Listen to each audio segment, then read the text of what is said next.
Picture this. The graveyard in Little Hangleton, June of 1994. Harry Potter stands face to face with the newly resurrected Lord Voldemort. Wands raised. The air thick with dark magic. We all know how this story ends. Priori Incantatem saves Harry. He escapes with Cedric's body. The prophecy continues on its destined path. But what if it didn't? What if in that moment, when their wands connected, something went wrong? What if Voldemort's killing curse found its mark? What if Harry Potter died in that graveyard? Today, we're exploring one of the darkest alternate timelines in the wizarding world. A world where the boy who lived didn't. Where Voldemort's return came with immediate, undeniable proof of his power. Where hope died alongside a 14-year-old boy who never got the chance to become the hero the world needed him to be. Let's rewind to that critical moment. The Triwizard Cup portkey activates. Harry and Cedric materialize in the graveyard, confused and disoriented. Everything proceeds as we know it. Wormtail kills Cedric. Harry is bound to Tom Riddle's headstone. The grotesque ritual begins. Bone of the father, unwillingly given. Flesh of the servant, willingly sacrificed. Blood of the enemy, forcibly taken. Voldemort rises from that cauldron, more terrible than ever before. But here's where our timeline diverges. In the original timeline, Voldemort's arrogance is his downfall. He wants to humiliate Harry, to prove his superiority in front of his Death Eaters. He releases Harry from his bonds. He gives him back his wand. He agrees to a duel. But what if in this timeline, Voldemort is just slightly less theatrical? What if the years as a wraith have taught him caution? What if he simply looks at the bound, wandless 14-year-old boy and thinks, why take the risk? The Death Eaters circle around. They're eager to see their master's triumph. Voldemort approaches Harry, wand raised. Harry struggles against his bonds, but it's useless. There's no prior incantatem to save him this time. No ghostly echoes of Voldemort's victims to shield his escape. Just a boy, alone, facing the darkest wizard of the age. Voldemort speaks, perhaps delivering a brief monologue about how the prophecy meant nothing. How Harry was never truly a threat. How Lily's protection has long since faded. And then, with almost casual cruelty, he utters those two terrible words. Avada Kedavra. Green light fills the graveyard. Harry Potter slumps forward, dead at 14 years old. Never got to finish his schooling. Never got to kiss Cho Chang, let alone marry Ginny Weasley. Never learned about Horcruxes. Never discovered the full truth about Snape. Never defeated the greatest dark wizard of all time. Just another victim in Voldemort's long list of murders. But unlike most of his victims, Harry's death changes absolutely everything. The Death Eaters erupt in celebration. They've just witnessed their master not only return to power, but immediately eliminate the one person the prophecy named as his equal. Voldemort is triumphant, but he's also pragmatic. He knows what comes next. He orders Wormtail to retrieve Harry's body. This corpse is proof. Undeniable, horrifying proof that Lord Voldemort has returned. No more hiding in the shadows. No more possessing pathetic teachers or living as a wraith. He's back, and he wants the entire wizarding world to know it. But there's still the matter of Cedric Diggory's body. 2 dead teenagers. Voldemort makes a calculated decision. He allows the bodies to be returned together. Why? Because the confusion and chaos this will create serves his purposes perfectly. The Ministry will scramble. Dumbledore will be caught off guard. And in that chaos, Voldemort can consolidate his power. Now, let's shift to Hogwarts. The third task of the Triwizard Tournament is underway. Spectators wait anxiously for a champion to emerge from the maze with the cup. Time passes. Too much time. Unease ripples through the crowd. Then, without warning, the cup appears at the edge of the maze. But instead of a triumphant champion, there are 2 bodies. Harry Potter and Cedric Diggory. Both dead, chaos erupts instantly. Screams fill the air. Students surge forward. Teachers rush to control the situation. Dumbledore reaches the bodies first, and the look on his face is something few have ever seen. Pure absolute horror.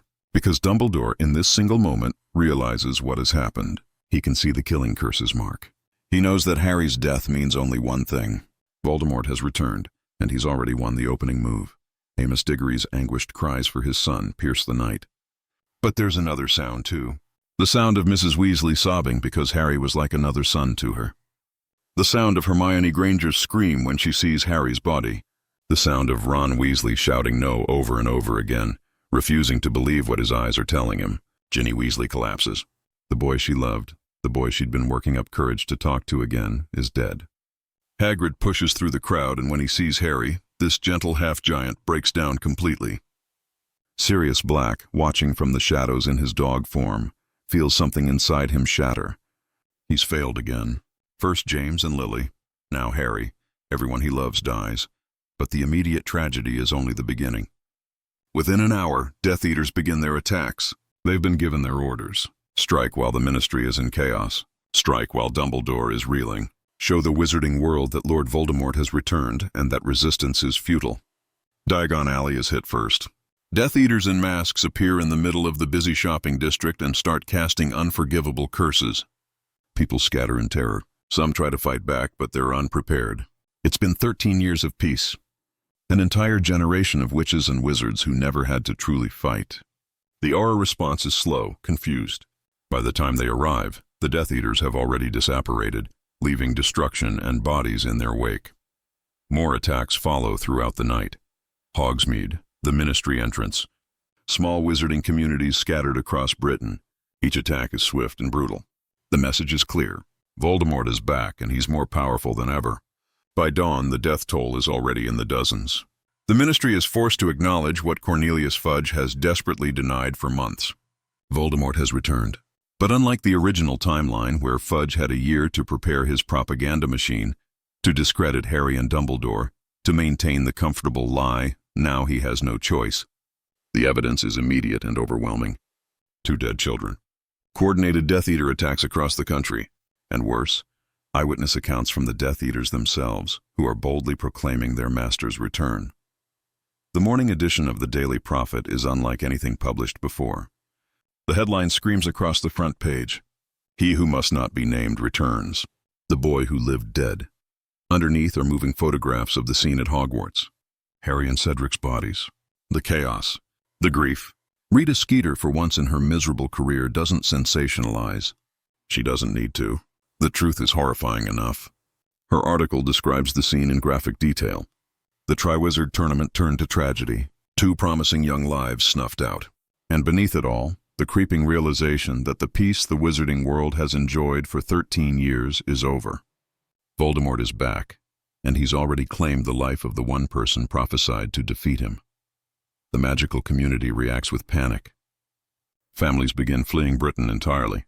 Those who lived through the First War remember the terror, the paranoia, the way no one could trust anyone. They're not willing to go through it again. Applications to emigrate to America, France, Australia, anywhere but Britain, flood the Ministry's offices. Shops in Diagon Alley board up their windows.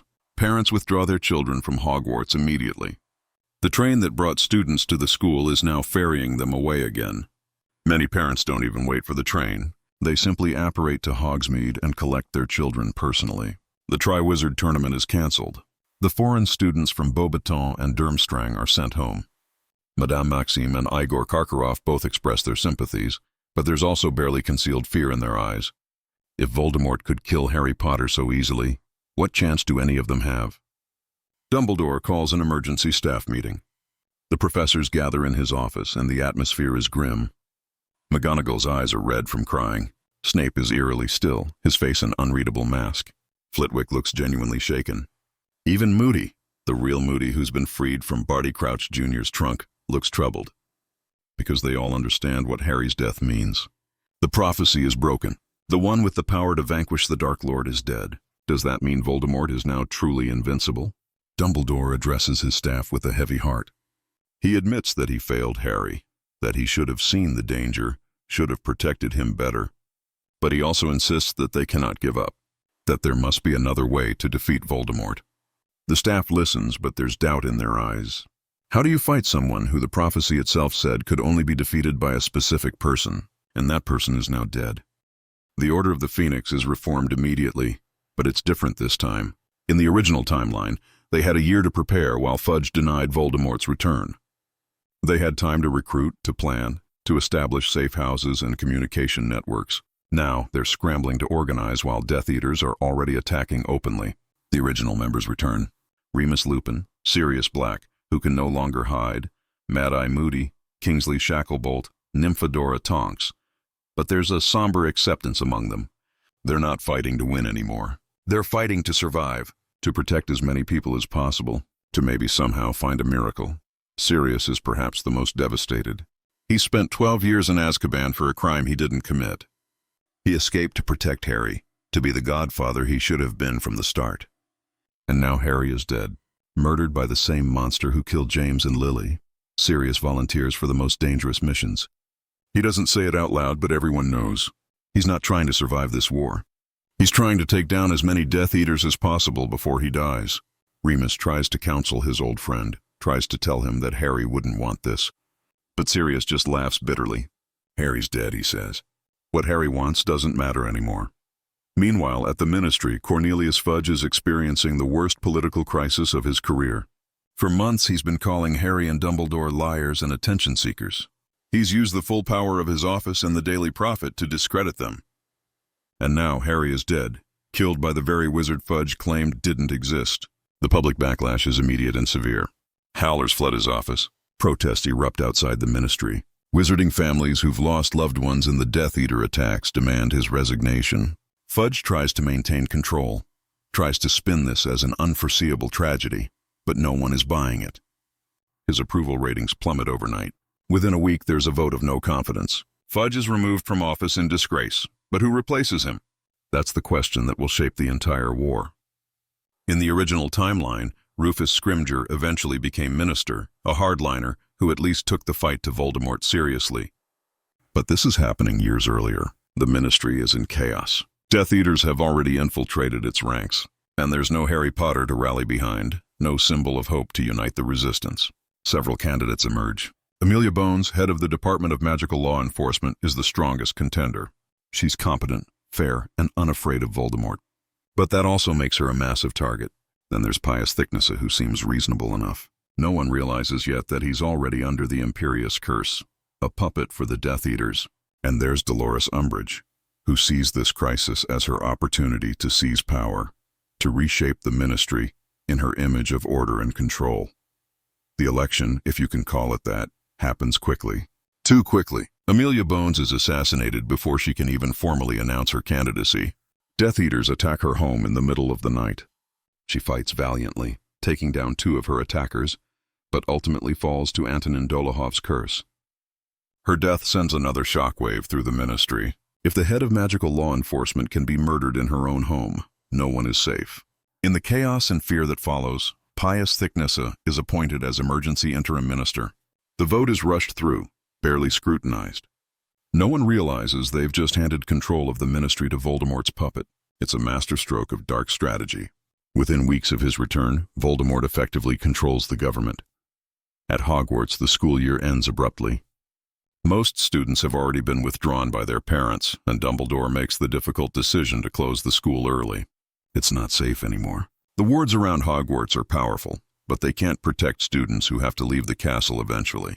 And with Death Eaters operating openly, with the Ministry compromised, even Dumbledore's considerable power isn't enough to guarantee everyone's safety. Ron and Hermione are among the last to leave. They stand together in the Gryffindor common room, looking at Harry's empty bed, his trunk still packed with his things. Neither of them can quite process what's happened. Harry was supposed to be the hero. He was supposed to defeat Voldemort. How did everything go so wrong? Hermione, ever practical even in grief, suggests that they need to continue Harry's work. There must have been a reason Voldemort could return. There must be some secret, some piece of magic that explains his immortality. She's right, of course. The Horcruxes. But here's the devastating truth. No one knows about them except Voldemort and Dumbledore. And Dumbledore, in the original timeline, only started to seriously investigate Horcruxes because of the diary from the Chamber of Secrets, because of his suspicions about how Voldemort could return. He was planning to tell Harry everything after the Department of Mysteries incident. But now Harry is dead, and Dumbledore's investigation into Horcruxes is years behind where it needs to be. Still, Dumbledore is brilliant. He begins researching immediately. He knows that Voldemort's return shouldn't have been possible. He remembers the diary, remembers how it was more than just a cursed object. He starts to piece together the theory of Horcruxes. But this takes time, months, maybe years. And every day that passes, Voldemort grows stronger. The Dark Lord is establishing his power base, recruiting followers, eliminating opposition. By the time Dumbledore confirms his suspicions about Horcruxes, it might already be too late. Let's talk about what Voldemort does with his newfound freedom. In the original timeline, he spent a year in hiding, rebuilding his forces while Fudge denied his return. It gave Dumbledore and the Order time to prepare, but now Voldemort strikes with overwhelming force. His first priority is eliminating anyone who could oppose him. The Order of the Phoenix members become primary targets. Aurors who refuse to fall in line are killed or forced to flee. Prominent wizarding families who speak out against him are destroyed. The Bones family is wiped out. The Prewets, already decimated in the First War, lose their remaining members. Even families that try to stay neutral find themselves targeted if Voldemort perceives any potential threat. The Death Eaters grow bolder. They don't wear masks anymore. Why should they? They're winning. Familiar faces from the First War return to Voldemort's side. Lucius Malfoy, who managed to avoid prison by claiming he was under the Imperious Curse, now openly declares his allegiance. Bellatrix Lestrange, broken out of Azkaban in a daring raid, becomes Voldemort's most devoted servant once again. The Caro siblings, Thorfinn Roll, Fenrir Greyback, and his werewolves, all rally to the Dark Lord's banner, and new recruits join too. Young witches and wizards who see which way the wind is blowing, who want to be on the winning side, who are drawn to the promise of power and pure-blood supremacy. Hogwarts becomes a particular point of contention. Voldemort wants control of the school. It's symbolic, first and foremost. Hogwarts represents the heart of magical Britain's education, its values, its future. To control Hogwarts is to control the next generation. But it's also practical. Dumbledore is there, and as long as Dumbledore lives, he remains a threat. Voldemort begins a campaign to force Dumbledore out. The Ministry, under Thickness's control, starts passing decrees. Educational reforms that are really about censorship and control. Requirements for Ministry-approved curriculum. Inspections by Ministry-appointed inquisitors. Sound familiar? It's what Umbridge tried to do in the original timeline. But now it's happening earlier, and with the full force of a Death Eater-controlled government behind it. Dumbledore resists, of course. He refuses to implement the new curriculum. He bars the Ministry inspectors from the castle. He uses every bit of his political capital, his reputation, his connections to fight back. But he's fighting a losing battle. The Board of Governors is pressured to remove him. Governors who resist are threatened, their families targeted. One by one, they vote to dismiss Albus Dumbledore as headmaster of Hogwarts. It's a dark day when Dumbledore leaves the castle. The remaining staff and students watch as the greatest wizard of the age walks out through the gates. McGonagall is crying openly.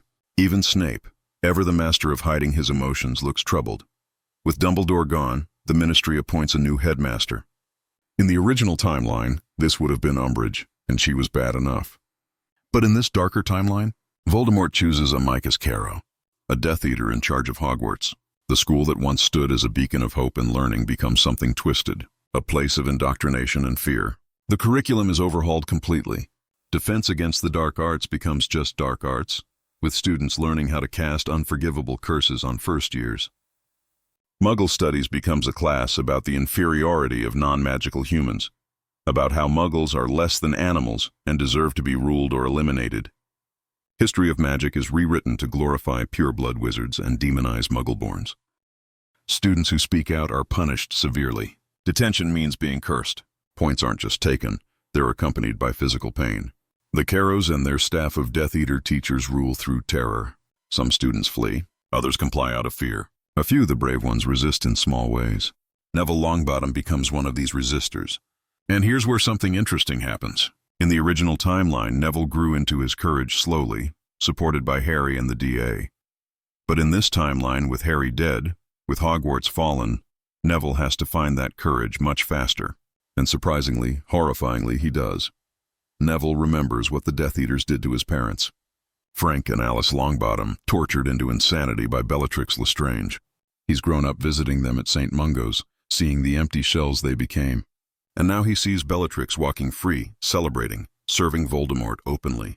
Something hardens inside Neville. He starts organizing, quietly, carefully, a few trusted students. Luna Lovegood, whose father's paper, The Quibbler, has been shut down by the Ministry. Ginny Weasley, who loved Harry and wants to honor his memory by fighting back. Dean Thomas, who as a Muggleborn knows he's on borrowed time anyway. They form a resistance cell within Hogwarts. It's dangerous. It's probably futile. But they have to do something. Their first acts of resistance are small. Graffiti on the walls, messages supporting Dumbledore, spreading news about Death Eater atrocities that the Ministry tries to suppress. The Carrows crack down hard. Students caught with contraband materials are tortured. The Cruciatus curse becomes a standard punishment. Neville himself is subjected to it multiple times, but he refuses to break. Each torture session only hardens his resolve. Ginny watches her friends suffer and feels her own anger growing. She starts sabotaging classes, making potions explode in the Death Eaters' faces, hexing their food. Luna uses her father's old printing press, hidden in the Room of Requirement, to create underground newspapers that tell the truth about what's happening in the wizarding world. Dean Thomas, being Muggleborn, is in the most danger. The new laws require all Muggleborns to register with the Ministry and prove their magical heritage, which is impossible. Those who can't are arrested and sent to Azkaban or worse. Dean goes into hiding within Hogwarts itself, moving between secret passages and the Room of Requirement, only emerging for resistance activities. Seamus Finnegan joins them, furious at what's being done to his best friend. Even some Slytherins, disgusted by what their house has become under Voldemort's influence, secretly aid the resistance. Not openly, they can't risk that, but passing information, looking the other way at crucial moments, small acts of defiance that add up. Meanwhile, Ron and Hermione are with the Order of the Phoenix.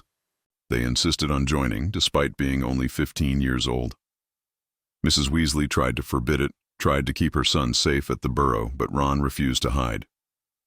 Harry was his best friend, and he's going to make Voldemort pay for killing him.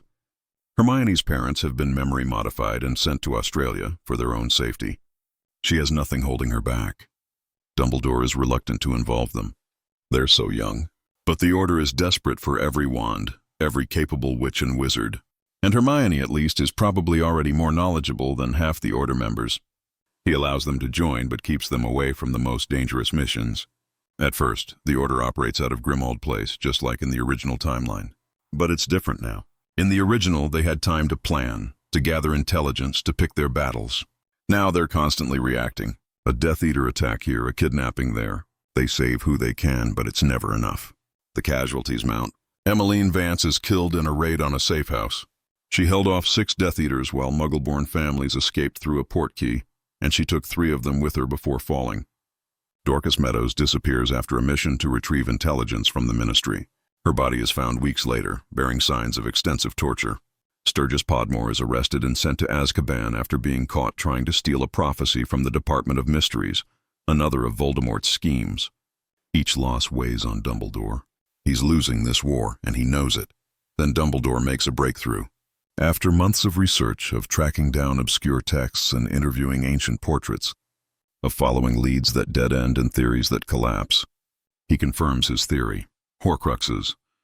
Voldemort has split his soul, hidden pieces of it in objects, making himself immortal. This is why he could return from a killing curse that should have destroyed him. This is why killing him isn't enough. The Horcruxes must be destroyed first, all of them, before Voldemort can be killed permanently. Dumbledore shares this information with his inner circle. Snape, who has been playing the most dangerous game imaginable as a double agent. McGonagall, who left Hogwarts when Dumbledore was forced out. Lupin, steady and thoughtful. Sirius, burning with the need for vengeance. The implications are staggering. They have to find and destroy multiple Horcruxes, objects that could be literally anywhere in the world, all while fighting a war they're already losing.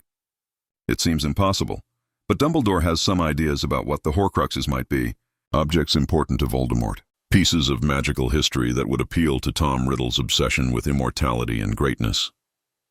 He begins making a list, the diary from the Chamber of Secrets, which was already destroyed by Harry in his second year. That's one down, though no one even knew it was a Horcrux at the time. They only realize now, looking back, what Harry accomplished. Marvolo Gaunt's ring, which Dumbledore suspects might be in the ruins of the Gaunt family home. Salazar Slytherin's locket, which has a dark history. Helga Hufflepuff's cup, likely stolen from Hepzibah Smith. Possibly something of Rowena Ravenclaw's, to complete the Founder's collection. And Nagini, Voldemort's snake, who seems to have an unusual connection to her master. And there might be more. The exact number of Horcruxes is unclear. Each one will be protected, hidden, almost impossible to find. And even if they find them, destroying them is incredibly difficult. Basilisk venom works, but there's only one basilisk, and it's dead in the Chamber of Secrets. Fiendfire could work, but it's nearly uncontrollable and could kill the caster. This is a quest that could take years. Years they don't have. Dumbledore decides to pursue the ring first. He knows roughly where it should be. The Gaunt Shack, where Voldemort's maternal family lived in squalor and madness. The place where Tom Riddle's grandfather Marvolo kept the ring as a symbol of their pure blood heritage. Dumbledore goes alone, not wanting to risk anyone else. It's a mistake born of arrogance and guilt. He's failed Harry. He's failed the wizarding world. He wants to prove he can still do something, can still make a difference. He apparates to Little Hangleton, to the ruins of the shack. The place is exactly as he remembers from his research. Decrepit, filled with the lingering stench of dark magic and poverty. The ring is there, sitting on the floor, almost innocently placed. But Dumbledore is old and wise enough to recognize a trap when he sees one. He casts every detection spell he knows. The ring glows with dark magic, layer upon layer of protective curses. He should leave. He should get help. But something draws him to the ring. Not greed, not exactly. Recognition. Because set into the ring is a stone, the Resurrection Stone, one of the Deathly Hallows. Dumbledore's hands shake as he realizes what this means. He could see his sister again, could apologize to Ariana, could speak with his parents. The temptation is overwhelming, and in a moment of weakness, the great Albus Dumbledore reaches for the ring. The moment his fingers touch the metal, the curse activates. It's like liquid fire spreading through his veins, dark magic, specifically keyed to kill anyone who tries to claim the ring. Dumbledore screams. His hand turns black, the flesh withering and dying. The curse spreads up his arm, racing toward his heart. Dumbledore reacts on pure instinct, using his wand hand to cast a containment spell, trying to stop the curse's progression. It partially works, slowing the spread, but the damage is done. His hand is ruined, useless, and the curse is still there, burrowing deeper. A ticking time bomb in his body. Despite the agony, Dumbledore manages to think clearly enough to realize he needs to destroy the Horcrux before the curse kills him. He summons Fawkes, his phoenix, who appears in a burst of flame. Phoenix tears can heal almost anything, but even they can only slow a curse this powerful, not stop it. As Fawkes weeps on the wound, buying Dumbledore precious minutes, the old wizard retrieves the sword of Gryffindor from his robes. The sword, imbued with basilisk venom from when Harry killed the basilisk years ago, can destroy Horcruxes. Dumbledore raises the blade and brings it down on the ring with all his remaining strength. The ring shatters. A scream erupts from it, inhuman and terrible, as the piece of Voldemort's soul is destroyed. Black smoke pours from the broken ring and dissipates into nothing. Dumbledore collapses, barely conscious. Fawkes grabs onto his robes and flames them both away, back to Grimmauld Place, where the Phoenix's distress call alerts the Order. Healers are summoned immediately. They do what they can, but the curse is beyond their skill. It's dark magic of the highest order, specifically designed by Voldemort to kill. The healers manage to contain the curse to Dumbledore's hand and arm through extensive spellwork and potion application, but they can't remove it completely. The curse is slowly, inexorably spreading, consuming Dumbledore from within. He's given a diagnosis, perhaps a year to live, maybe less if the curse accelerates, maybe more if he's lucky. This is devastating news that Dumbledore keeps secret from most of the Order. Only Snape and McGonagall know the full truth. Snape, with his expertise in dark magic and potions, works tirelessly to slow the curse's progress. He brews potion after potion, each one buying Dumbledore days or weeks. But both men understand the reality. These are delaying tactics. Eventually, the curse will reach Dumbledore's heart, and when it does, not even Fawkes will be able to save him. The clock is ticking. The greatest wizard of the age is dying, and the war against Voldemort is far from over. This is where things get truly desperate. Because Dumbledore realizes he won't live long enough to find and destroy all the Horcruxes himself. He needs to train others to continue the quest after he's gone. He needs to pass on everything he knows about Voldemort, about Horcruxes, about Tom Riddle, and how an orphan boy became the darkest wizard of the age. He begins holding secret meetings with Ron and Hermione. They're young, yes, 15 and 16, barely more than children. But they're also capable, clever, and most importantly, they understand loss. They knew Harry. They loved him. They watched him die. They're motivated in a way few others are, and they have one advantage. They're young enough that Voldemort might underestimate them, might not see them as the threat they could become. Dumbledore starts teaching them everything. The sessions take place in a secret room in Grimmauld Place, warded against every form of detection and eavesdropping. He tells them about Tom Riddle's childhood, about the orphanage where the boy learned to use his magic to torment others. About Hogwarts, where Tom was brilliant and charming and utterly without empathy. About the murders, starting with his own father and grandparents. About the obsession with immortality that led to the creation of the Horcruxes. Hermione takes notes, her quill flying across parchment, absorbing every detail. Ron listens with growing horror, understanding for the first time the depth of evil they're fighting against. Dumbledore teaches them about Horcruxes. The dark ritual required to create one. The murder that tears the soul. The container that holds the fragment. The protections that Voldemort would have placed on each one. He shows them the destroyed ring, blackened and broken, as proof that Horcruxes can be destroyed. He explains that basilisk venom is one of the few substances that can do it. Fiend fire, cursed flames that consume everything, is another option, but incredibly dangerous. The sword of Gryffindor, which absorbed basilisk venom when Harry used it to kill the basilisk, is their best tool. But there's only one sword, and multiple Horcruxes to destroy. Hermione asks the obvious question. How many Horcruxes are there? Dumbledore admits he doesn't know for certain.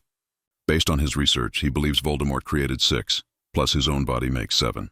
7 is the most powerfully magical number. It would appeal to Voldemort's obsession with being special, with going further than any dark wizard before him. They've destroyed 2, the diary and the ring. That leaves 4 more, plus Voldemort himself. But they need to find them first. And that's where the real challenge lies. Dumbledore shares his theories about the remaining Horcruxes. The locket of Salazar Slytherin. He believes it's hidden in a cave by the sea, a place where Tom Riddle brought other orphans to torment them during his childhood. Dumbledore has been there once before, years ago, investigating Voldemort's past. He describes the cave's defenses. A concealed entrance, a blood price to enter, inferi, corpses reanimated by dark magic filling a lake, and a basin of potion that must be drunk to reach the Horcrux. The potion forces the drinker to relive their worst memories, their deepest regrets. It's torture designed to break even the strongest mind. The cup of Helga Hufflepuff. Dumbledore believes Voldemort obtained it by murdering Hepzibah Smith, a descendant of Hufflepuff who collected magical artifacts. After stealing it, Voldemort likely gave it to one of his most trusted followers for safekeeping. Dumbledore suspects Bellatrix Lestrange. She was his most devoted Death Eater in the First War, and she's returned to his side now with fanatical loyalty. If the cup is with Bellatrix, it's probably in her Gringotts vault, protected by goblin magic and the bank's legendary security. Something of Rowena Ravenclaw's. Dumbledore isn't certain what this might be. Perhaps her diadem, which has been lost for centuries.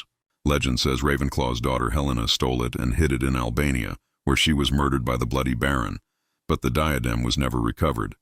Could Voldemort have found it during his years in Albania, hiding after his first defeat? If so, where would he hide it now?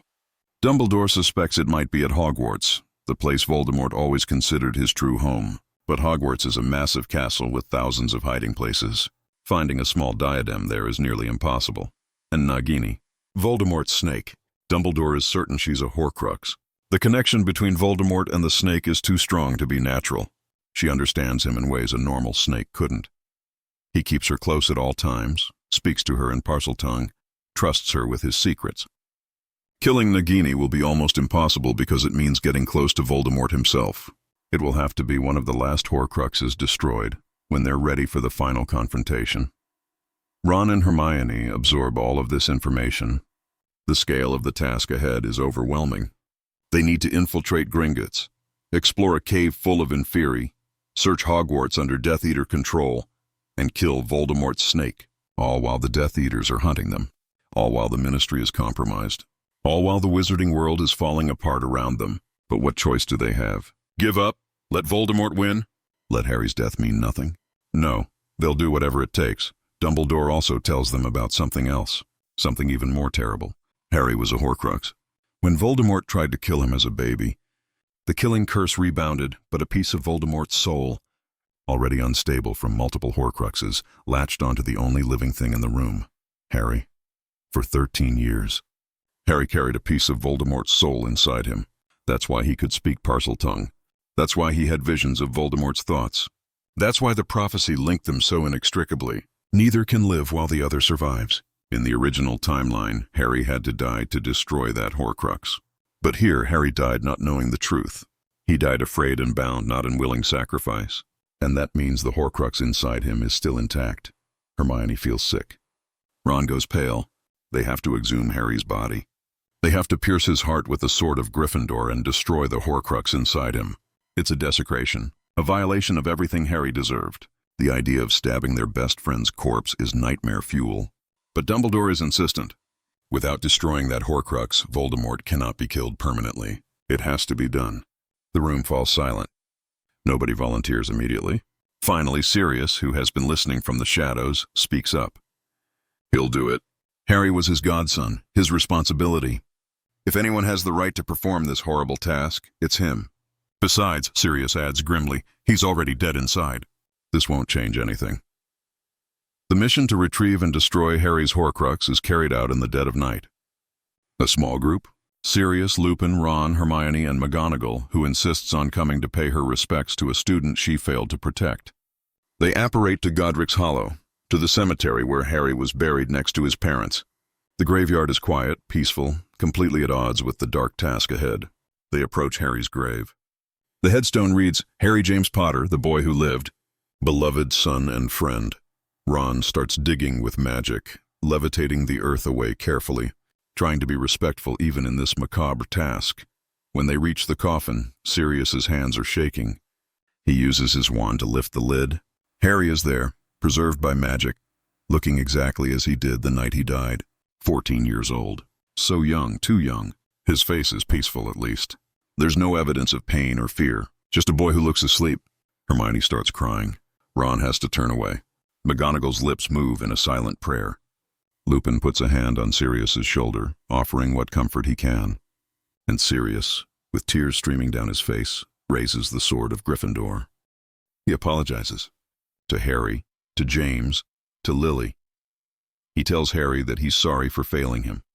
Sorry that he couldn't protect him. Sorry that it's come to this. And then, before he can lose his nerve, he drives the blade down through Harry's chest. The effect is immediate and horrifying. A shriek erupts from Harry's body, inhuman and agonized. Black smoke pours from the wound, taking shape for a moment as a twisted version of Voldemort's face, screaming in fury before dissipating into nothing.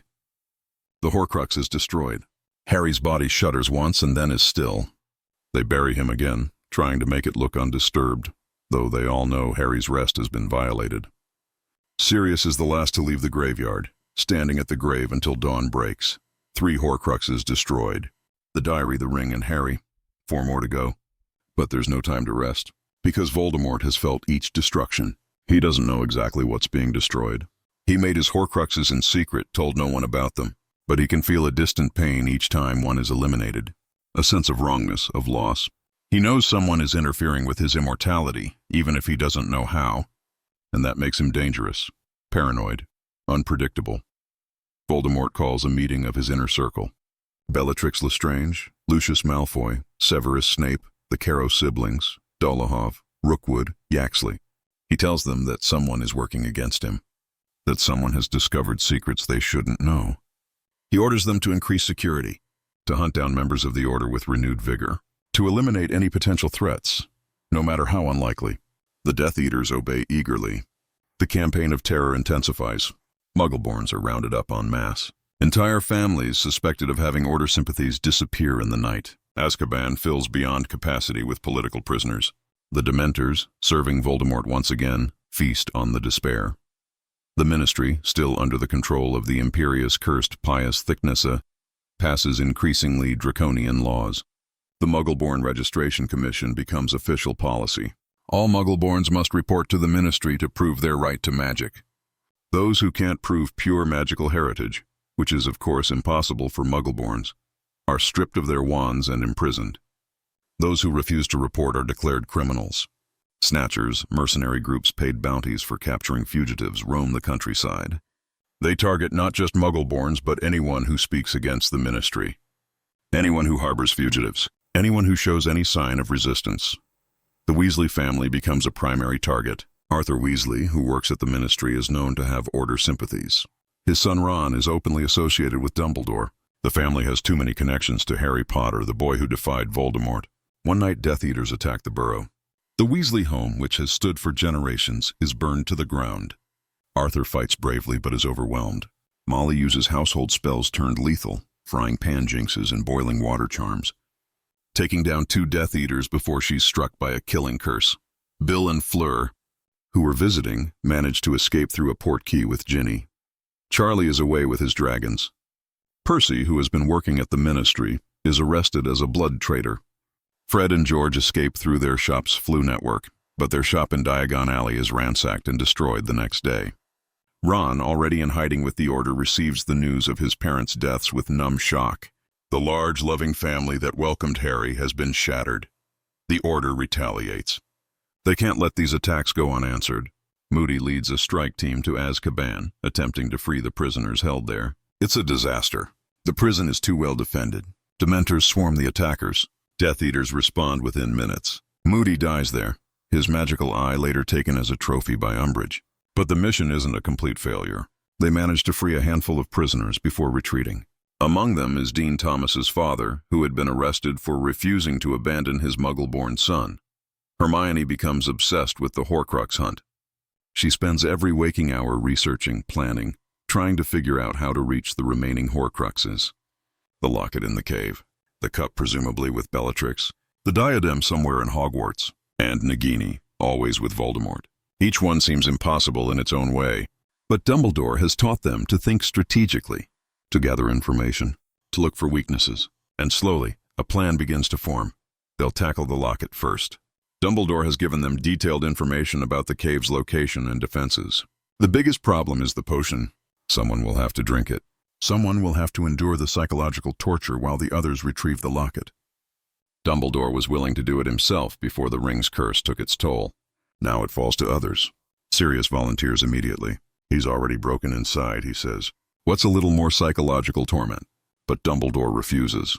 Sirius is too valuable as a fighter. If something goes wrong, if they're attacked during the mission, they need their best combatants at full strength. He suggests instead that he go. His time is limited anyway. The curse from the ring is progressing. He might as well make his death count for something. But before they can mount the mission, something happens that changes everything. Severus Snape is exposed as a spy. It's not entirely clear how. Perhaps Voldemort used legilimency at the wrong moment. Perhaps another Death Eater noticed inconsistencies in Snape's reports. Perhaps it was just bad luck. However it happens, Voldemort learns that his most trusted advisor has been feeding information to Dumbledore for years. The Dark Lord's rage is apocalyptic. He summons Snape to his presence, along with all the Death Eaters. This will be a lesson, he declares. A demonstration of what happens to traitors. Snape knows he's been compromised. He receives the Dark Mark summons and understands it's a trap. He could run, disappear, but he chooses to go anyway. Not out of fatalism, but strategy. He asks Dumbledore to use his death, to learn what they can from it, to turn this disaster into an opportunity somehow. Dumbledore refuses at first, but Snape is insistent. His life is forfeit anyway. Voldemort will hunt him to the ends of the earth. Better to face death on his own terms, with dignity, maybe extracting one final piece of useful information. Reluctantly, Dumbledore agrees, but he insists on being nearby, with Order members ready to intervene if there's any chance of rescue. Snape apparates to Malfoy Manor, where the meeting is being held. The moment he arrives, he's disarmed and bound. Voldemort is waiting, along with 24 Death Eaters. The Dark Lord doesn't even pretend there's any doubt. He knows Snape is a traitor, has been for years. He wants to know everything. Who else in the Death Eater ranks is compromised? What secrets Snape has betrayed? Where Dumbledore is hiding? Snape, to his credit, reveals nothing. Not through interrogation. Not through legilimency, which Snape is skilled enough at occlumency to resist for a while. Not through torture, and Voldemort tries that extensively. The torture goes on for hours. Bellatrix participates with glee, finally having permission to hurt the colleague she's always suspected of weakness. The Cruciatus Curse, cutting hexes, bone-breaking jinxes. Snape endures it all in silence, protecting the Order's secrets with every ounce of his considerable willpower. Finally, when it becomes clear that Snape won't break, Voldemort grows bored. He orders Nagini to kill him. The snake, huge and terrible, strikes. Her fangs sink into Snape's neck, pumping venom. But it's not just venom. It's a killing curse delivered through the snake, a direct extension of Voldemort's will. Snape dies slowly, bleeding out on the floor of Malfoy Manor while the Death Eaters watch. But Dumbledore is nearby, watching through a magically extended telescope. He sees Snape fall, sees Voldemort and the Death Eaters leaving the room, satisfied with their revenge, and he makes a snap decision. He can't save Snape's life, but he can preserve his final thoughts. Dumbledore apparates into the manor, timing it perfectly between patrols. He reaches Snape's body and uses a spell to extract the memories pouring from the dying man's mind. Snape's eyes flicker open, recognizing Dumbledore. He whispers something barely audible. Then he's gone. Dumbledore takes the memories and disapparates, just as Death Eaters return to check on the body. Back at Grimmauld Place, Dumbledore uses a pensieve to view Snape's memories. What he sees there stuns him. Snape's entire history, his childhood in poverty, his friendship with Lily Evans, his descent into the Death Eaters, his horror at Voldemort targeting Lily, his plea to Dumbledore to protect the Potters, his devastation when Lily died anyway, and his vow to protect Harry, not out of love for James, but out of enduring love for Lily. The memories show Snape's years as a double agent. Every risk taken, every piece of information passed to Dumbledore, every time he saved a Muggle-born or thwarted a Death Eater attack without blowing his cover, Snape was a hero. A deeply flawed, bitter, unpleasant hero, but a hero nonetheless. And now he's dead. But the memories contain something else too, intelligence. Snape observed everything at Malfoy Manor, the Death Eaters' plans, their movements, and most crucially, a conversation he overheard before the torture began. Voldemort speaking to Bellatrix about moving the cup. He's paranoid now, suspicious that somehow his most prized possessions are being targeted. He orders Bellatrix to take the cup from Gringotts and hide it somewhere even more secure. At Hogwarts, in the Room of Requirement specifically, the place where everything is hidden. Voldemort has used that room before, Snape's memories reveal, when he came to interview for the defense position years ago. He hid something there then, believing no one else knew about the room. Now he wants Bellatrix to add the cup to his hidden treasures. This changes everything. Instead of two separate missions, one to Gringotts and one to Hogwarts, the Order now needs to focus entirely on Hogwarts. Both the cup and the diadem are there. If they can infiltrate the castle, they could destroy 2 Horcruxes in one mission. But Hogwarts under Death Eater control is one of the most dangerous places in magical Britain.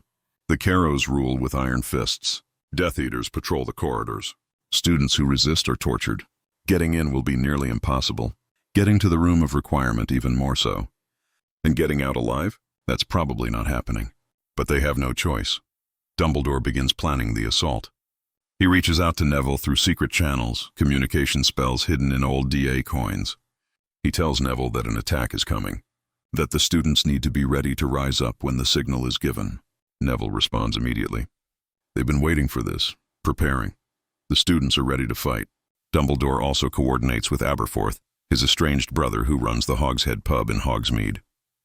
Aberforth has a secret passage into Hogwarts hidden behind a portrait. It's how students have been sneaking in and out for years. Now it will serve as the Order's entry point. The plan is risky. A small strike team will infiltrate Hogwarts through Aberforth's tunnel. Ron, Hermione, Ginny, and a few Order members. Their goal is to reach the Room of Requirement and destroy the Horcruxes. Meanwhile, Dumbledore will lead a larger force in a frontal assault on Hogwarts. A distraction. Draw the Death Eaters' attention away from the strike team. It's a suicide mission for the assault force. Dumbledore knows that. But his time is running out anyway. The curse from the ring is in its final stages. His hand is completely blackened and dead. The dark magic is spreading to his chest and heart. He can feel it eating away at him from the inside. He has days at most. He's going to make those days count. He's going to save as many students as he can, and he's going to give Ron and Hermione the chance to destroy those Horcruxes, no matter the cost to himself. The night of the attack arrives. It's early December, just before the Christmas holidays. Snow falls gently on Hogwarts grounds, giving the castle an almost peaceful appearance that belies the horror within. Dumbledore's assault force gathers in Hogsmeade. What remains of the Order of the Phoenix? Maybe 30 fighters total. It's not enough. Not nearly enough. But it's all they have. Lupin, who has become Dumbledore's second-in-command after Snape's death. Tonks, eager to fight despite Lupin's protests. Kingsley Shacklebolt. Wait, no, he died earlier. Bill Weasley, scarred from Greyback's attack but determined to avenge his parents. Charlie Weasley, with half a dozen trained dragons circling overhead, their presence a secret weapon. Hagrid, with Grop the Giant, who's learned to fight for the school he considers home. Various other Order members, some whose names we know. Many whose names have been forgotten by history but whose bravery deserves recognition. At the same time, Ron, Hermione, and Ginny approach the Hogshead, Aberforth lets them in with a grunt. He's a bitter old man who resents his brother for many things, but even he can see that this fight matters. He opens the portrait passage. It leads directly into the room of requirement, where Neville and the student resistance have been hiding. The three friends step through the portal and emerge into a large, comfortable room filled with hammocks, food supplies, and about 20 students. All of them look underfed and haunted. Some have fresh bruises. Others have scars from repeated Cruciatus curses. These are the students who have been actively resisting the Carrows for months. They're tired. They're scared. But when they see Ron, Hermione, and Ginny arrive, hope flickers in their eyes. Neville steps forward to greet them. He's changed. The shy, forgetful boy from first year is gone. In his place is someone harder, someone who has been tortured and refused to break. Someone who has watched friends suffer and couldn't save them. Someone who has had to become a leader because no one else would. Neville embraces his friends, and for a moment, they're just teenagers again, reunited and grateful to see each other alive. Then Hermione explains the mission. They need to find 2 Horcruxes hidden in the room of requirement, a cup and a diadem. They need to destroy them both, and they need to do it while Dumbledore's assault keeps the Death Eaters distracted. Neville listens and then grins. It's not a happy grin. It's the grin of someone who has been waiting for the chance to strike back. He tells them that the students are ready. They've been stockpiling weapons. Weasley's Wizard Wheezes products turned into improvised explosives and traps, potions that can incapacitate or worse. Even some dark artifacts that students stole from the Carrows. They know Hogwarts better than the Death Eaters ever will. Every secret passage, every hidden room, every trick and shortcut. When Dumbledore's assault begins, the students will rise up. They'll sabotage, ambush, and harry the Death Eaters from within. It won't be enough to win, probably, but it will give Ron, Hermione, and Ginny the time they need. The assault begins at midnight. Dumbledore's force approaches Hogwarts openly, wands blazing. They blast the front gates apart with coordinated spellfire. Alarms sound immediately. The Death Eaters respond quickly, pouring out of the castle to meet the threat. The Battle of Hogwarts has begun, years earlier than in the original timeline, under much worse circumstances. Dumbledore stands at the front of his forces, his wand moving in complex patterns, shields and counter curses flowing from him with the expertise of someone who has fought more battles than he can count. Despite his dying body, despite the curse eating him alive, he's still the most powerful wizard on the field. Death Eaters fall before him, like wheat before a scythe. Charlie's dragons swoop down, breathing fire onto the Hogwarts grounds. It's devastating. The grass ignites. Trees explode. Several Death Eaters are incinerated before they can shield. But dragons are difficult to control, and the flames spread indiscriminately.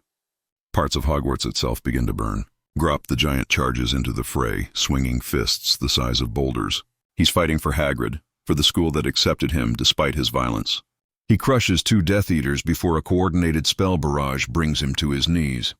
Hagrid roars in rage and runs to his half-brother's side, defending the fallen giant with a crossbow and sheer stubbornness. Inside the castle, Neville gives the signal. The student uprising begins. Explosives hidden in corridors detonate, bringing down ceilings on patrolling Death Eaters. Suits of armor, animated by spells the students learned in secret, march through the halls attacking anyone in Death Eater robes. Peeves, given carte blanche to cause chaos, drops entire suits of armor on Death Eater heads, tips over cauldrons of boiling potion, and shrieks warnings whenever the enemy approaches. The Carrows find themselves under siege in their own castle. Amicus tries to organize a defense but is hit by a stunning spell from a first-year hiding in a secret passage. Alecto chases a group of students into a dead end, only to trigger a portable swamp that engulfs her. Ron, Hermione, and Ginny use the chaos to make their way through the castle. They need to get to a different section of the Room of Requirement, the place where everything is hidden. Hermione has studied the room extensively. She knows that it takes different forms based on what you need.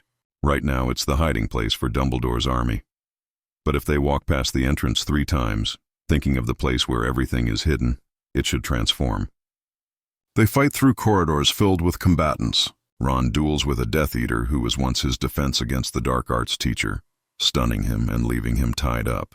Ginny hexes a group of younger Death Eaters with bat bogey hexes so severe they have to retreat. Hermione uses strategy, leading them through secret passages that avoid the heaviest fighting. They reach the 7th-floor corridor where the room of requirement entrance appears. Hermione paces 3 times, concentrating fiercely. They need the place where everything is hidden, the place where things are lost, the place where secrets go to die. The door appears different from before. They enter and find themselves in a vast cavern of lost objects. Centuries' worth of hidden things piled to the ceiling. Old furniture, broken wands, mysterious artifacts, and somewhere in this chaos, a cup and a diadem. Finding them seems impossible. It would take days to search through all of this. Days they don't have, but Hermione has an idea. She uses a detection spell, keyed to the specific dark magic signature of a Horcrux. It's not perfect. The room is filled with dark objects, many of them cursed. But she can filter, narrow it down. The spell gives a direction. They start moving deeper into the room, following the pull of dark magic. Ron and Ginny keep their wands raised, watching for traps. Voldemort wouldn't hide his Horcruxes here without protection. They find the diadem first. It's sitting on a stone bust, looking almost innocent. A delicate tiara with a carved raven, inscribed with the words, "Wit beyond measure is man's greatest treasure." Hermione reaches for it carefully, expecting a curse, but nothing happens. Voldemort hid it so well he didn't think anyone would find it. His arrogance is his weakness. They continue searching for the cup. The detection spell pulls them toward a towering pile of broken furniture and moth-eaten tapestries. As they're climbing over debris, they hear voices. Other people are in the room. Vincent Crabbe and Gregory Goyle appear, wands raised. They've been sent by the Carrows to search for intruders. Behind them is Draco Malfoy, looking conflicted and scared. Draco doesn't want to be here. He's been forced into this war by his father's choices. But Crabbe and Goyle are eager to prove themselves to Voldemort. A duel breaks out in the cramped confines of the Room of Requirement. Crabbe, desperate and stupid, decides to use fiend fire. It's a cursed fire that consumes everything, even magic itself. He casts it, and the fire roars to life, immediately spiraling out of control. Crabbe doesn't know how to stop it. The cursed flames spread through the room, devouring everything in their path. The piles of objects begin to burn. The room itself starts to shake. Ron grabs Hermione and Ginny, pulling them toward the exit. They need to escape before the fire reaches them. But they still need the cup. Hermione spots it, sitting on a shelf 20 feet away, surrounded by encroaching flames. She breaks free from Ron and runs for it, dodging falling debris. She grabs the cup just as the fire reaches her position. Ron summons a flying broomstick from the debris, and he and Ginny swoop down to grab Hermione. They pull her onto the broom and fly toward the door, the fiend fire chasing them like a living thing. Behind them, Crabbe is consumed by his own spell, screaming as the flames devour him. Goyle is trapped, unable to escape. Draco is trying to climb over a mountain of burning furniture. On impulse, Ron swerves back and grabs Draco, pulling him onto the already overcrowded broom. They burst through the door of the Room of Requirement just as the fiend fire engulfs the entire space behind them. The door slams shut, and the fire is contained within the room, which begins to collapse in on itself. They tumble onto the corridor floor, gasping and burned. Hermione still clutches the cup. Ginny has the diadem. Ron is trying to figure out why he saved Draco Malfoy. Draco is in shock, realizing that Ron just saved his life. There's no time to process any of this. They need to destroy the Horcruxes.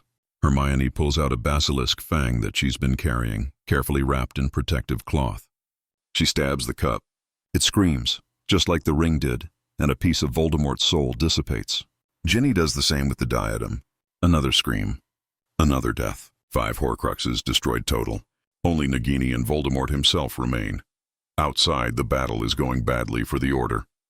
Despite Dumbledore's power, despite the dragons and the giant, they're simply outnumbered. Death Eaters keep arriving, reinforcements apparating onto the grounds. The Order fighters are falling one by one. Bill Weasley is hit by a cutting curse and falls, bleeding heavily. Tonks is struck by a killing curse from Bellatrix Lestrange, who cackles with glee. Lupin sees his wife fall and charges at Bellatrix with a roar of grief and rage. He manages to duel her to a standstill, neither able to gain the upper hand, both fighting with the fury of personal vendetta. Charlie tries to retreat to help his brother, but a dragon, maddened by pain from Death Eater curses, turns on him. He's forced to stun his own dragon and is then overwhelmed by Death Eater spells. Dumbledore is everywhere, trying to save his people, trying to hold the line. But the curse from the ring is taking its toll. His movements are slower, his spells less precise. He's dying on his feet and everyone can see it. The Death Eaters press their advantage. They start coordinating their attacks, multiple Death Eaters focusing on Dumbledore simultaneously. He deflects, counters, retaliates. But he can't keep this up much longer. Then Voldemort arrives. He's been waiting, letting his Death Eaters soften up the opposition. Now he apparates onto the Hogwarts grounds, Nagini slithering at his side, and the atmosphere changes immediately. Everyone stops fighting for a moment, transfixed by the Dark Lord's presence. Voldemort looks at Dumbledore and something like satisfaction crosses his face. His old teacher, the man who once refused to hire him, now dying and desperate. Voldemort approaches slowly, savoring the moment. Dumbledore raises his wand, ready for one final duel. The two most powerful wizards of the age face off. Their duel is spectacular and terrible. Spells that could level buildings. Shields that shimmer with ancient magic. Dumbledore transfigures the ground into quicksand. Voldemort turns it into snakes. Dumbledore summons a phoenix made of fire. Voldemort counters with a serpent made of darkness. The duel moves across the battlefield, other combatants scattering to avoid the devastating spellwork. But Dumbledore is fading. The curse is spreading through his chest, constricting his heart. He can feel his magic weakening. He has minutes left at most. He needs to make them count. He makes a decision. He can't defeat Voldemort. Not like this. Not dying and weakened. But he can do one thing. He can give Ron, Hermione, and Ginny time. He can make sure they escape with the knowledge of how to kill Nagini. So Dumbledore does something unexpected. He stops trying to win the duel. Instead, he grabs Voldemort with a physical grapple spell and apparates. Side-along apparition, forcing Voldemort to come with him. They disappear from Hogwarts and reappear somewhere else. An empty field. Just the two of them. Voldemort is furious, struggling against Dumbledore's hold. Dumbledore releases him and immediately casts a series of wards. Anti-apparition wards, anti-portkey wards. They're trapped here together until one of them breaks the wards or dies. Voldemort realizes what Dumbledore has done. He's removed himself from the battlefield, given his side a chance to escape, sealed himself away with Voldemort to prevent the Dark Lord from interfering. It's a sacrifice play. Dumbledore smiles, blood trickling from his mouth as the curse reaches his heart. He knows he's dying, but he's taking Voldemort out of the fight long enough for his people to survive. Voldemort snarls and attacks with everything he has. The final duel between Dumbledore and Voldemort happens far from witnesses.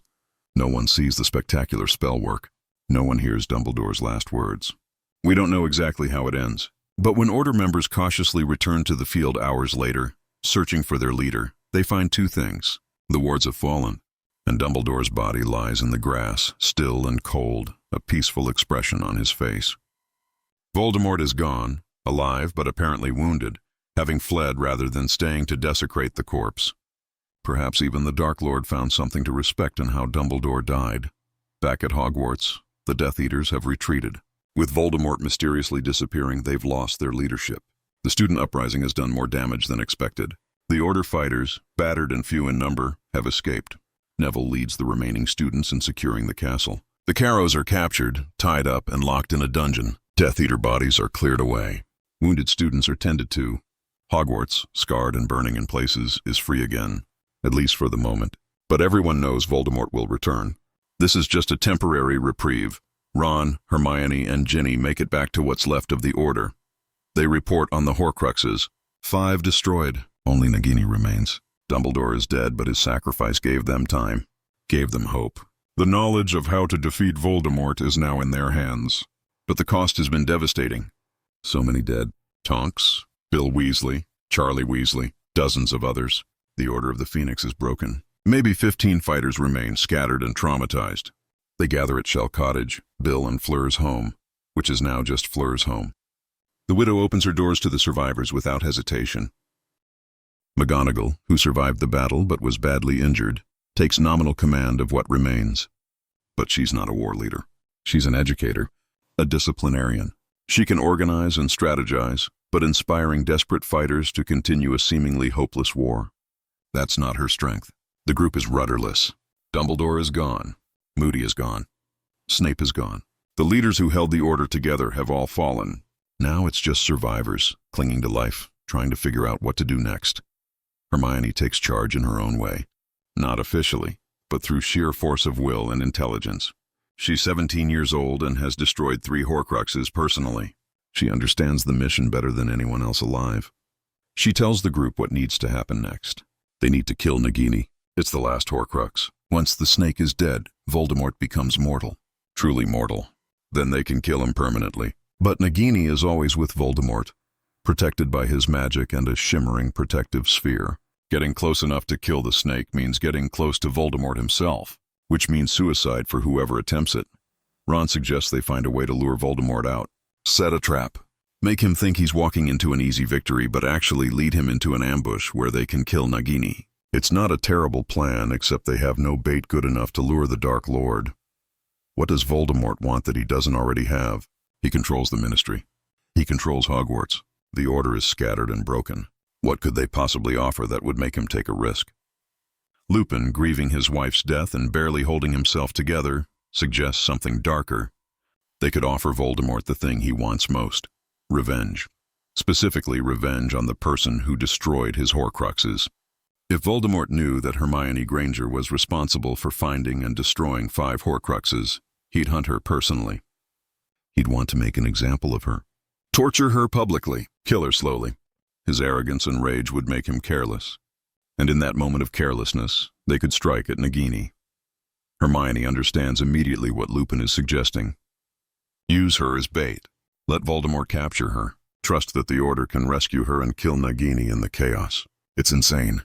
It's almost certainly a death sentence, but it might work. Ron immediately objects. Absolutely not. They'll find another way. But Hermione is already thinking it through. Running the calculations. The probability of success. The cost of failure. She asks the group a simple question. Is there another way? Any other plan that has a realistic chance of killing Nagini? The room falls silent.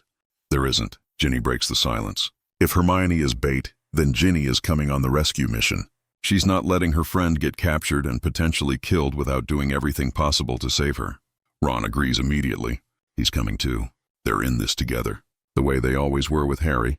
Neville, who has joined the Order survivors at Shell Cottage, volunteers as well. He has a score to settle. The Carrows tortured him for months. Bellatrix destroyed his parents.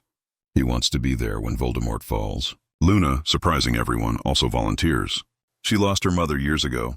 She's seen enough death. She wants to be part of ending it. McGonagall looks at this group of teenagers volunteering for a suicide mission and feels ancient. These children, because that's what they are despite everything they've been through, are willing to die to end this war. It's noble and heartbreaking and wrong, but she can't stop them. She doesn't have the authority, and more importantly, she doesn't have a better plan. So she gives her blessing, tells them that Hogwarts will remember them as heroes, that their names will be written in the history books alongside the greatest wizards and witches of all time. It's cold comfort, but it's something. The plan is set in motion. Hermione will allow herself to be captured, but not immediately. First, they need to spread the information. Let Voldemort learn that Hermione Granger destroyed his Horcruxes. They use every channel available. The remaining members of the Order spread rumors. They contact Rita Skeeter, who, despite her allegiance to the Ministry, can't resist a story this explosive. They even send anonymous tips to known Death Eaters. Within days, the entire wizarding world knows. Hermione Granger Muggleborn destroyed 5 of Voldemort's most prized possessions. The Dark Lord's rage is immediate and public. Voldemort puts a bounty on Hermione. Not to kill her, to capture her alive. He wants her brought to him personally. He wants to make her suffer. The bounty is enormous. Enough gold to live comfortably for several lifetimes. Snatchers mobilize immediately. Death Eaters who were patrolling other areas redirect their efforts. The hunt for Hermione Granger becomes the Ministry's top priority. Posters go up everywhere showing her face. Wanted for crimes against the wizarding world, for theft and destruction of priceless artifacts, for associating with known terrorists, for being Muggle-born and refusing to register. The charges are absurd, but the threat is real. Hermione goes into hiding, but not too well. She needs to be found, but on her terms, in a place where the Order can stage a rescue. After days of planning, they choose the location. The Forbidden Forest near Hogwarts. It's large enough that the Order can hide strike teams throughout. It has multiple escape routes, and it's symbolic. This is where it all began, in a sense. Where Harry attended school, where he learned magic, where he should have grown up. Bringing the fight back to Hogwarts feels right. Hermione allows herself to be seen in Hogsmeade. Just a glimpse, enough for informants to report her location. Then she runs toward the Forbidden Forest, making it obvious where she's going. The Snatchers arrive within the hour. They pursue her into the forest, spreading out to cut off escape routes. Hermione runs deeper, her heart pounding, knowing that at any moment she could be hit by a spell that ends everything. She's terrified but determined. This has to work. For Harry. For everyone who died. For the chance to finally end this nightmare. She's caught in a clearing deep in the forest. A group of Snatchers surrounds her, wands pointed. Their leader, Scabior, grins with greedy satisfaction. He knows what she's worth. He stuns her before she can resist too much, making it look good, but not actually hurting her badly. They bind her and send a Patronus message to the Ministry. We have the Granger girl. The response is immediate. Bring her to the Dark Lord at the Manor. He's waiting. The Snatchers apparate with their prize to Malfoy Manor. They're greeted by Bellatrix Lestrange, who takes custody of Hermione personally. Bellatrix is gleeful. This mudblood destroyed her master's property. She's going to enjoy making her scream. Hermione is dragged into the manor's main hall, where Voldemort waits on a throne-like chair. Nagini coils at his feet, her head raised, tasting the air. The snake is massive, easily 15 feet long, with fangs that drip venom. Voldemort looks at Hermione with cold curiosity. This child destroyed 5 Horcruxes. 5 pieces of his soul obliterated. He wants to know how. How did she learn about them? How did she find them? How did she destroy them? He uses legilimency, trying to rip the information from her mind. But Hermione has been practicing occlumency, learning from Snape's memories that Dumbledore preserved. She's not perfect at it, but she's good enough to resist for a while. To hide the most important information, that the Order knows about all the Horcruxes, that they're planning a rescue, that Nagini is the target. Voldemort grows frustrated with her resistance. He nods to Bellatrix, giving her permission. Bellatrix uses the Cruciatus Curse and Hermione screams. The pain is indescribable, every nerve ending on fire, her body convulsing. She tries to remember what Neville told her about enduring the curse. Find something to hold on to, a memory, a thought, anything to anchor yourself. She thinks of Harry, of Ron, of her parents, safe in Australia, of the world she's trying to save. The curse lifts, leaving her gasping and sobbing on the floor. Voldemort asks again, "Who else knows about the Horcruxes?" Hermione spits blood and says nothing. Another round of torture, then another. Time becomes meaningless. There's only pain and brief respites. Hermione loses track of how long this goes on. Hours, maybe. She's reaching her breaking point. Soon she'll tell him everything just to make it stop. But she needs to hold on a little longer.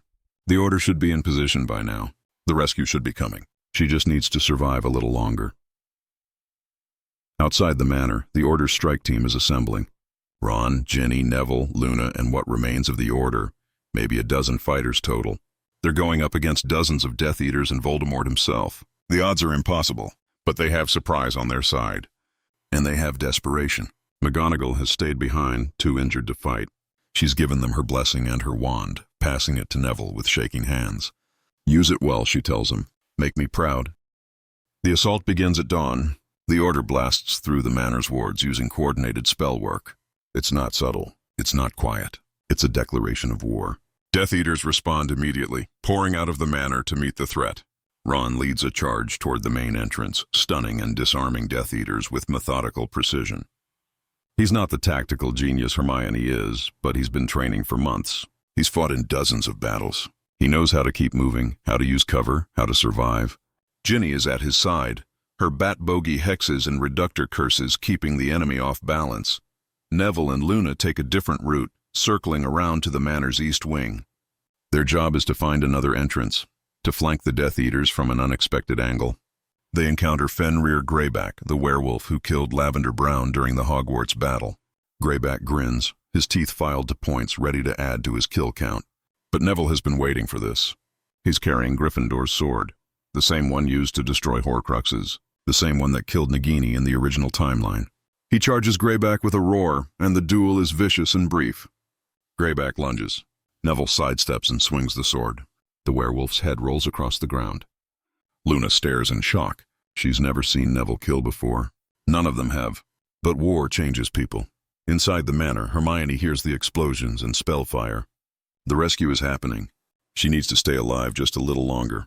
Voldemort hears the commotion too and snarls in frustration. He orders Bellatrix to kill Hermione and join the fight. But before Bellatrix can cast the killing curse, Hermione does something desperate. She uses a blasting curse on the floor. blowing a hole in the boards beneath her. She falls through to the level below, landing painfully but alive. Bellatrix screams in rage and chases after her. Hermione runs through the manor's corridors, lost and disoriented. She's been tortured. She can barely walk. But adrenaline and fear keep her moving. She needs to find Ron and the others. She needs to get out. Behind her, Bellatrix is cackling, enjoying the hunt. The crazy witch fires curses that blow apart walls and furniture, not caring about the damage to her own home. Hermione ducks into a room and slams the door, buying herself seconds. She looks around desperately for anything she can use. There, a window. She blasts it open with a reductor curse and prepares to jump, even though it's a 20-foot drop.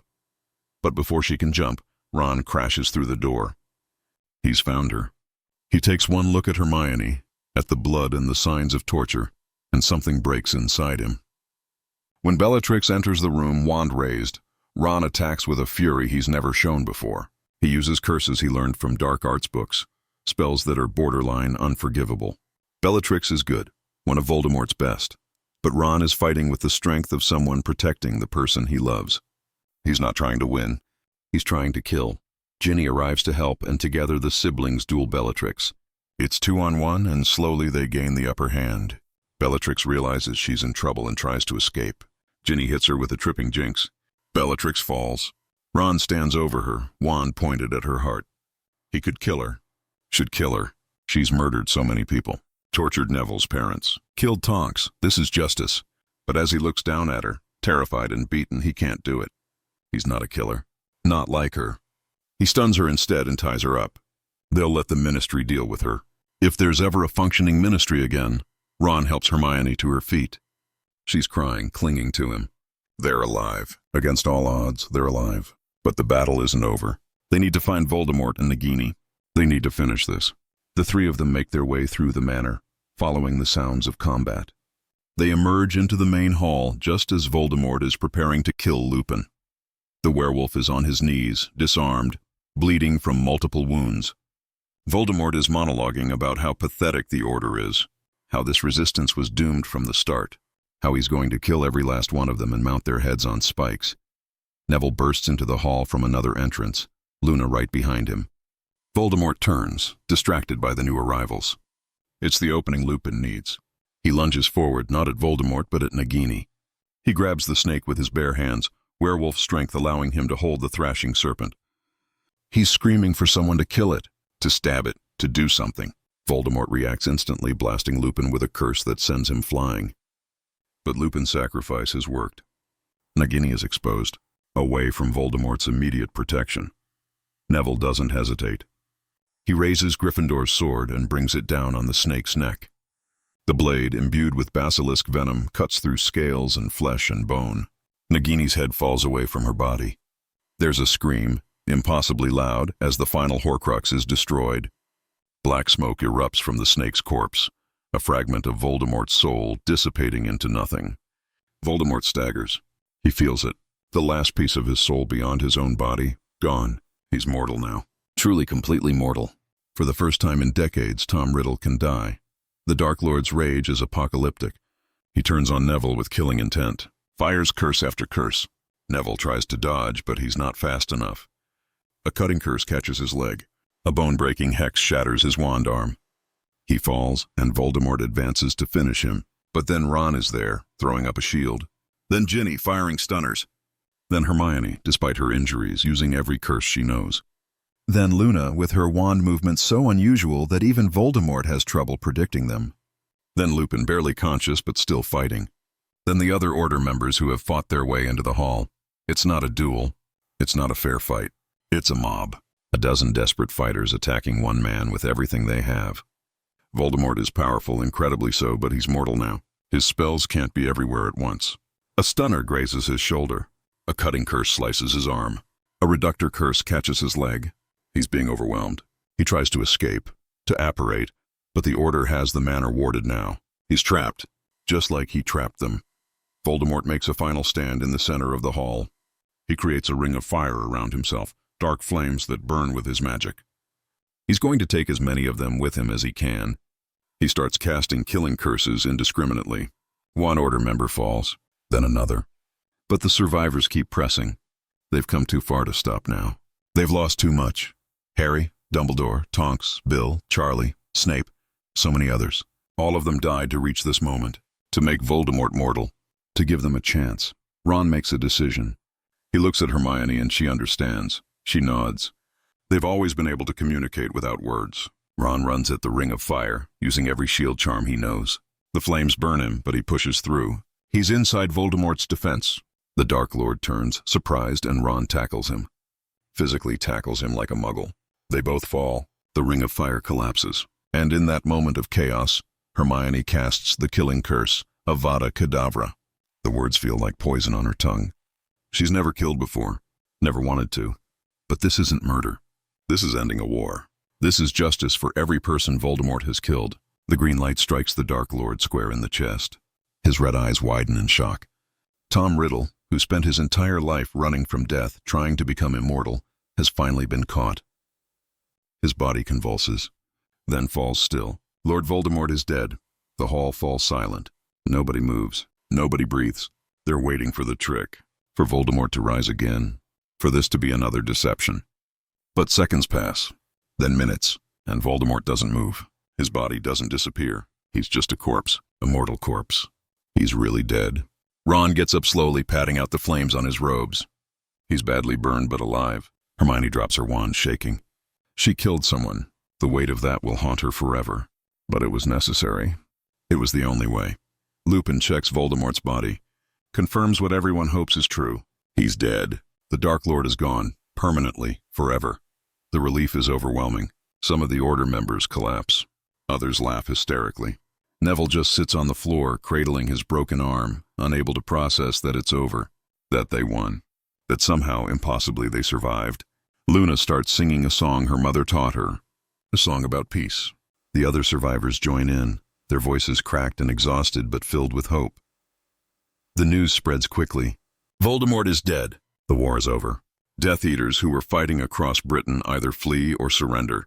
The Ministry, freed from the Imperious curse controlling thickness, begins to function again. Kingsley Shacklebolt, wait, no, he died earlier. Percy Weasley, who was imprisoned but survived, is released and helps reorganize the government. An emergency session of the Wizengamot is called. New leadership is appointed. The first order of business is rounding up remaining Death Eaters and beginning war crimes trials. The trials last for months. Some Death Eaters, like Lucius Malfoy, try to claim they were under the Imperious curse. But with Veritas Serum and memories extracted through legilimency, the truth comes out. Most are sentenced to Azkaban for life. Some, like the Carrows who tortured students, are given the Dementor's kiss, their souls destroyed as punishment for their crimes. Bellatrix Lestrange, captured at Malfoy Manor, is executed after a trial that reveals the full extent of her atrocities. The wizarding world watches the trials with grim satisfaction. Justice is being served. Slowly, painfully, but served nonetheless. The survivors of the war begin to rebuild their lives, though none of them will ever be the same. Ron Weasley is permanently scarred from the burns he received in the final battle. He joins the Auror office, determined to hunt down the Death Eaters who escaped and bring them to justice. He rises quickly through the ranks, not because of nepotism, but because he's genuinely good at the job. He's faced the worst evil the wizarding world has to offer and survived. Tracking down fugitives feels almost easy by comparison. He eventually becomes head of the Auror office, a position he holds for decades. Hermione Granger struggles with what she did. Killing Voldemort, even though it was necessary, haunts her. She has nightmares about the green light leaving her wand, about the look in Voldemort's eyes as he died. She sees a mind healer, works through her trauma slowly. She channels her pain into action. She joins the Ministry and begins pushing for reforms.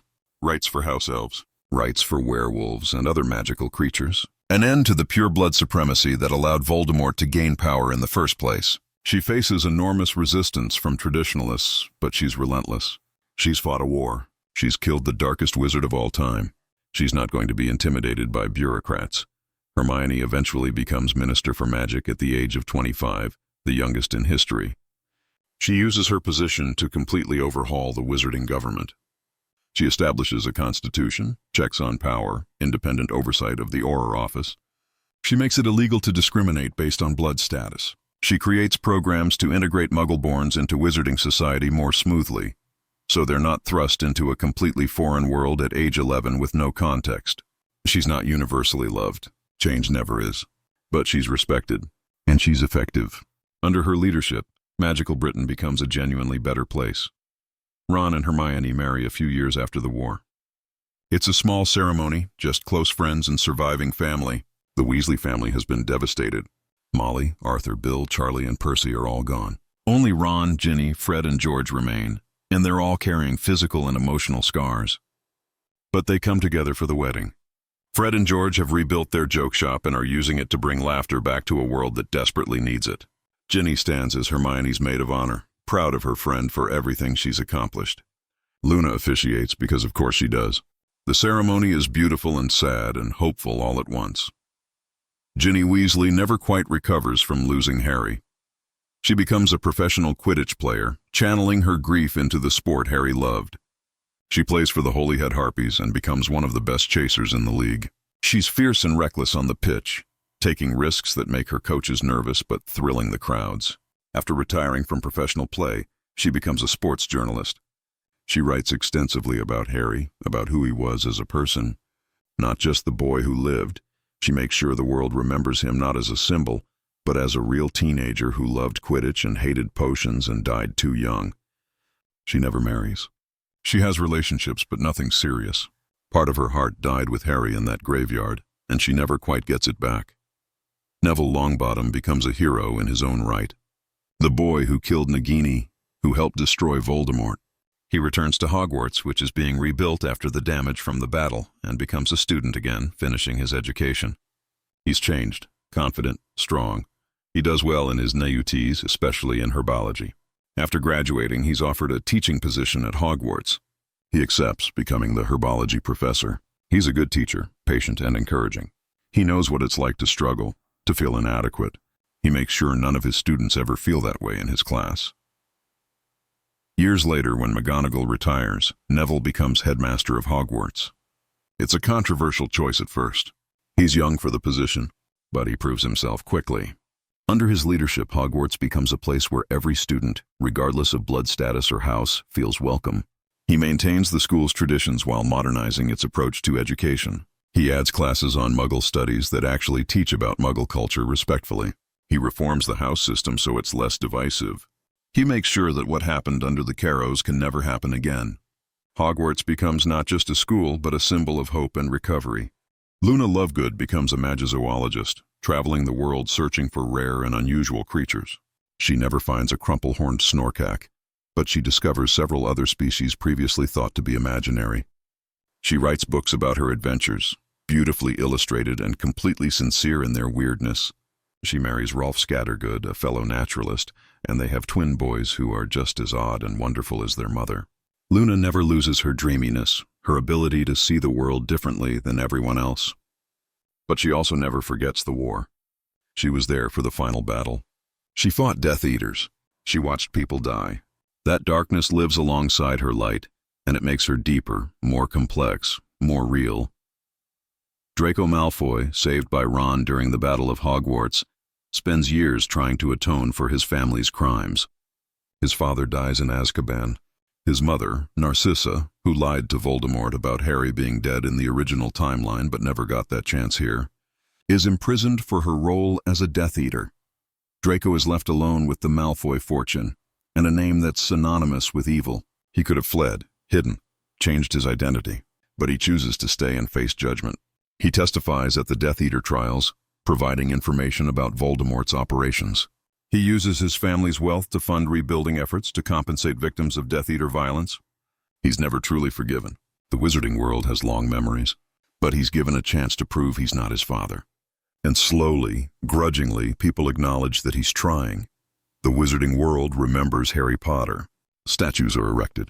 Books are written. His story is taught to every Hogwarts student. But it's different than in the original timeline.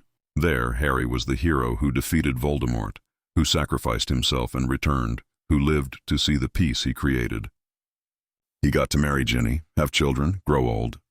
Here, Harry is a martyr, a boy who died at 14, murdered in a graveyard, never knowing how important his death would become. He's remembered not for what he did, but for what others did in his name.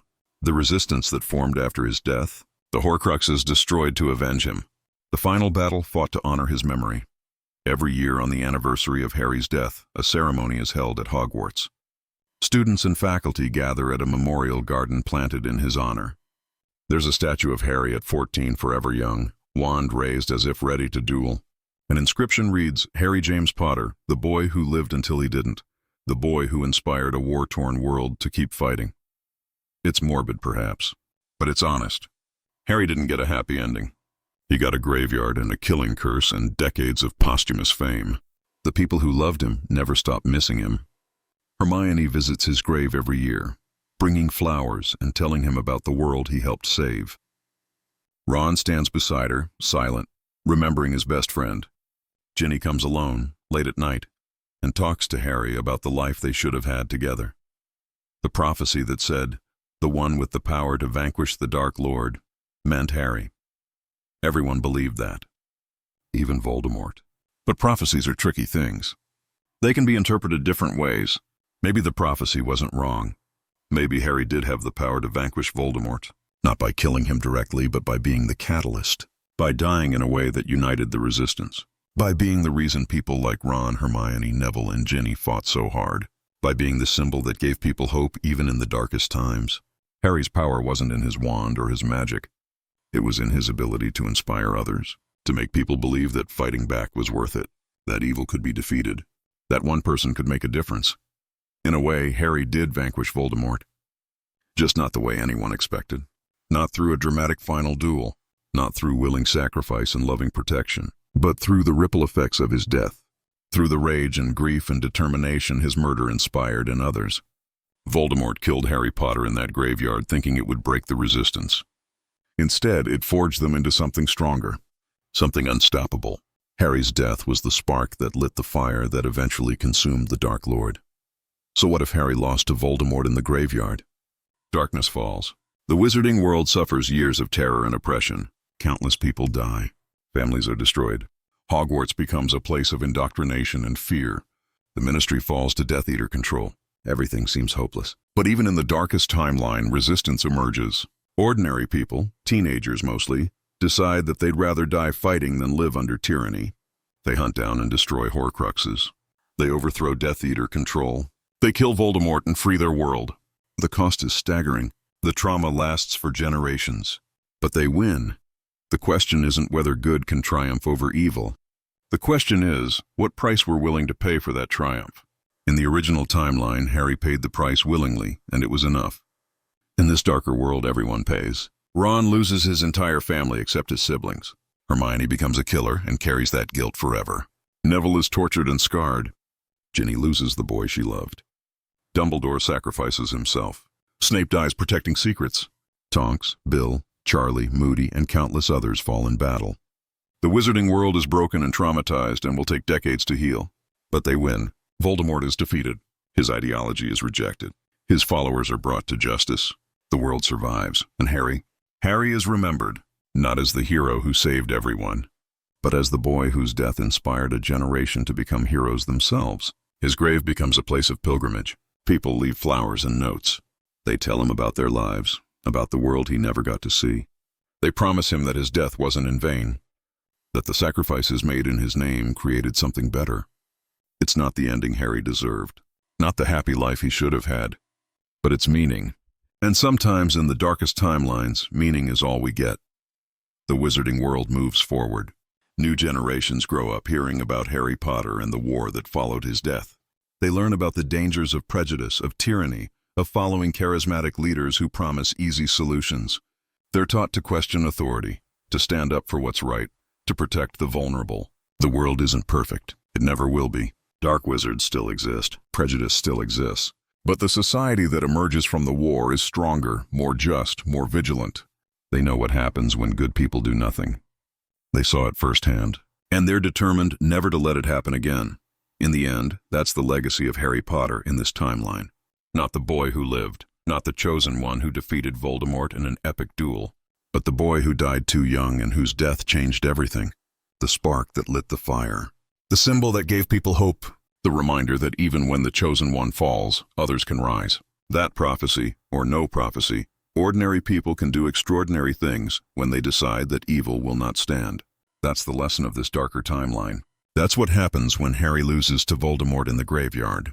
The war gets worse, much worse. But in the end, through sacrifice and determination and the refusal to give up, light still triumphs over darkness.